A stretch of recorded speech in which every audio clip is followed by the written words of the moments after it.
Grogu just wants to clarify that he never misbehaves at a He concert. never ever misbehaves at concerts. The only He thing he might does, occasionally levitate your food. If you see something that you're eating that he likes, he might occasionally. Hey everybody, this is TJR. this is Superfan. We're just hanging out here with the little guy.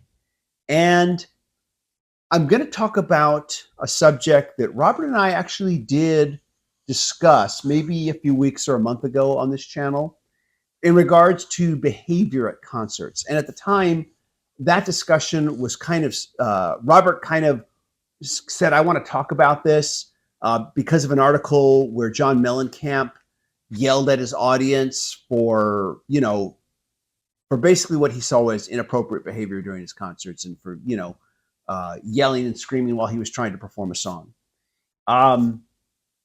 There's another article here that we saw today, both Superfan and I, that made us want to revisit this topic. It's entitled, Why Has Everyone Forgotten How to Behave at Concerts? It says here, throwing stuff at artists, screaming during quiet songs, ignoring opening acts, concert behavior is worse than ever. And quite frankly, as I looked at this article, I kind of thought to myself, when was it ever good? When was concert behavior at rock concerts ever good? And we're both going to talk about that here. But first, I'm going to read the rest of this article here first, and then we're going to talk about it here. When a fan threw a phone at Bebe Rexha on stage last month, it was just one of many bizarre and unsettling recent instances of misbehavior at concerts. Concertgoers have pelted Glorilla with bottles, invaded Ava Max's stage, and forced Pink to become part of a stranger's grieving process by apparently tossing ashes of a dead relative on stage. But those incidents are just the most visible sign of a depressing trend. Particularly since the pandemic, people seem to have completely forgotten how to behave at shows. And honestly, like I said earlier, my memory has always been that people don't know how to behave at shows. Yeah. I know it's rock and roll. I know you want to let out some tension. I know you want to like maybe yell and scream and go, yeah, and shake your fists in the air and sing along and rock out. I get that, Yeah, well, that's all normal concert behavior. In my opinion, yeah. But at the same time, you still have a responsibility to pay attention to your surroundings. That when you are going crazy, that you're not banging into somebody else, And of course, this happens because people get drunk at concerts and they lose their sense of balance. They lose their sense of their surroundings. And some people are different types of drunks. Some people, when they're drunks, get really mean. And but my experience has always been that people always have not behaved well at concerts. That you can rely on people to resort to their worst behavior and just oblivious behavior, ignorant behavior. Yeah, really oblivious behavior. They only care about themselves. They're not. Yeah. They don't care that they're flipping their gorgeous long locks into somebody else's face. To give some examples, though, less personal examples, there was that tragic Who concert in the 70s. Yeah. When it was festival seating, everybody rushed towards the stage, and a couple of people were killed because they got trampled. After that incident, the Who debated whether or not they should continue to tour because they didn't want to see this happen again. And I can remember after that tour going to see the Who. Maybe a year later, Kenny Jones was in the band at this point. And once again, there was outdoor stadium seating, but there was also festival seating, which was no seating, basically. And during the opening act, everybody sat on the grass, picnic style, basically, and hung out. And it was pretty cool. I thought, this is great. This is going to be a great way to see the show. And then once the opening act was done, people started to rush the front of the stage. And I remember there would be people who were involved in the production of the concert who would come out on stage before the Who got out and said, please, everybody, before the Who takes stage, Please, can you all step back? We don't want to have any bad incidents. And they were referring to the fact that it wasn't that long ago when a few people got killed because they got trampled on at a Who concert. And the response from the audience was F you, basically. I mean, people were yelling that back at them. And they kept trying to convince people, please step back a little bit. Just take a foot or two back. Not asking for anything major. And yet the behavior was, them yelling back F you. Finally, the Who took the stage. They did one song. And then Roger Daltrey asked everybody, please, could you all just please step back? Because they didn't want a second incident. They didn't tell Roger Daltrey, to go F off. But they were telling anybody else. But, I can remember going to an outdoor concert close to the beach that had Great White. And me and this girlfriend were there. And I can remember people just roughhousing. I can remember people pushing over porta potties. This would have been during the 90s. Just pushing over porta potties, sometimes with people in them. So I don't see this as a new thing. Now, granted, it's weird. Someone bringing their ashes. Someone bringing, That's just weird. And that's remains. The remains of a relative, of a loved one. And to me, that is a sign of just real selfishness, that you think this concert is about your grieving process, regardless of, and not about the person that's performing, and also forgetting about everybody else that came to that concert too. Of people that came to that concert. Yeah, that didn't want to come there for your grieving process. Or to be covered in your relative's ashes. Yeah, I'm not sure what they asked them to do.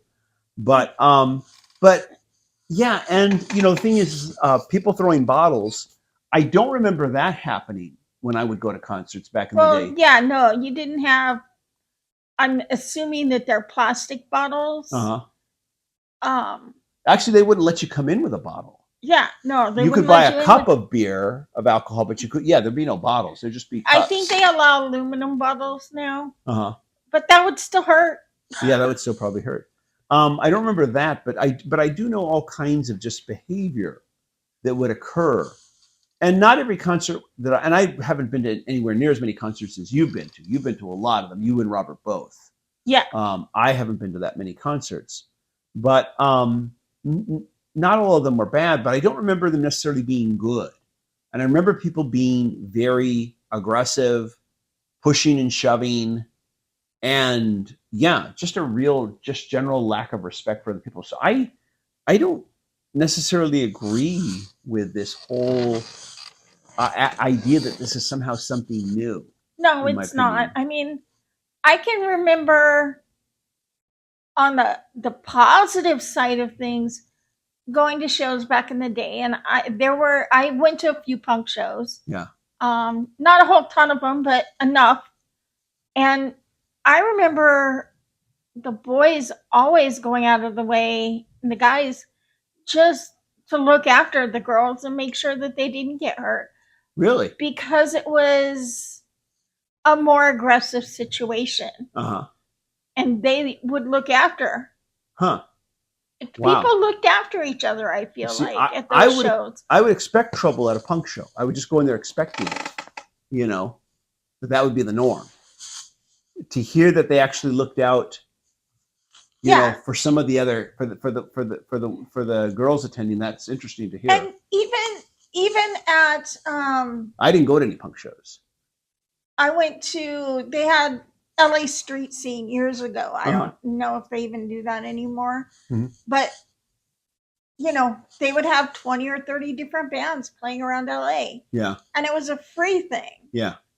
And I can remember going to see Gene Loves Jezebel. And the crowd was getting really pushy. And these two punk boys picked me up and sat me on an oil drum, which was in front of the barricade. Yeah. And when the security guard came over and said she can't sit there, they stood up for me. They tried to remove me and say, you can't sit there. Yeah. And they said, no, she was getting hurt back here. We're looking after her. She's not going anywhere. Yeah. And the security guard said, okay. And I should mention to people, you're not very tall.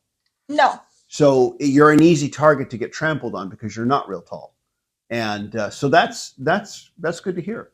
Yeah. You know, but that was the mentality of that particular group. Mm-hmm. You wouldn't necessarily expect it. Yeah. But I knew plenty of punk kids, and they were always nice to other kids. Unless the other kids were mean to them or started something. Wow. So that's good to hear. I mean, like I said, now I can remember going to one concert, which was Elton John back in the 70s. And there, you know, people, it's probably because of the nature of the music. Yeah, people had a good time, but nobody got real, like rowdy or roughhousing or aggressive with each other. Nobody got that way. And I guess it was just because Elton John, I guess, you know. Yeah. I don't know because I didn't go to these shows, but I'm assuming that the metal gigs were more aggressive. Yeah, I can remember, of course, both boys and girls. I can remember going in the 80s, going to metal nights, not concerts, but just metal nights at different clubs. And there'd be a lot of like mosh dancing. And these things were aggressive, you know. Well, and at the punk shows that I went to, there were aggressive mosh pits there too. Yeah. But if somebody wanted out, they could get out. Yeah. It was a protective aggression, I guess. The guys got hurt. Some of them did. Yeah. It's just the nature of it. Yeah. You know. But they knew what they were getting into when they got into it. Yeah. Okay. But they did look after the girls that were there. Yeah. To make sure they didn't get hurt. Because they probably weren't, I'm guessing, they probably weren't as aggressive at these things. But at any rate, though, yeah, I just don't feel like anything's really changed. I think there's always been really kind of just rowdy behavior where people can be hurt. And I understand you want to have fun at a rock concert. You want to get a little crazy, but you do have to at some point be responsible for your actions and be mindful of other people and be aware that they're there and be aware, that what you do could affect others. And I think I've never not believed that there is an excuse for not taking responsibility for your own actions, for not being aware of your own actions. But unfortunately, I'm in the minority on that when it comes to concerts. People just, I don't know, they just kind of lose some sense of decorum that they might keep in other situations. So yeah, we just wanted to touch on this subject again. Hope this didn't come off too meandering. We don't really claim to have any answers. I don't know if anybody really does. But it's a topic, after reading this article, we both wanted to touch on it because we both kind of came to the conclusion that nothing's changed. And that Rolling Stone is coming from this point of view that somehow it used to be different. And I don't think it was ever different. Let us know what you think of that. Leave a comment. As always, if you like these videos, hit like, hit subscribe, hit the bell notification icon so you never miss a video. And now, thank you, Patreon supporters, for all that you do. Patreon supporters do receive exclusive weekly videos that are not available on this channel. And if you'd like to be a Patreon supporter, go to patreon.com/TJR, the original. Grogu just wants to clarify that he never misbehaves at a concert. He never, ever misbehaves at concerts. The only thing he might occasionally levitate your food. If you see something that you're eating that he likes, he might occasionally levitate it, so that he can eat it. But he never does, other than taking food, teleporting food away from you, he never, ever misbehaves at concerts. And he's been to quite a few. Yeah. Yeah. He's liked quite a few of them. Who was your favorite? He liked Funkadelic the best. Oh, he liked the Muppets too. Oh yeah, well he likes he also likes Mayhem. He likes Dr. Teeth and the Electric Mayhem. He likes them. He's seen all their concerts. He likes them the best. Yeah, he follows them the most. Well, that's because he's the same species as them. No, he's not. Yeah, he's a Muppet. He's not a Muppet. I'm sorry to have to break it to you. Yeah, he's a Muppet. You're a Muppet, aren't you, little guy? Yeah, sure you are. Anyways, okay, well, we're about to have a family argument here. Everybody, thank you so much for watching. We appreciate it, and we'll see you in the next video. Take care. Bye-bye. Bye. Yeah, you're a Muppet. Didn't your parents tell you? Yeah.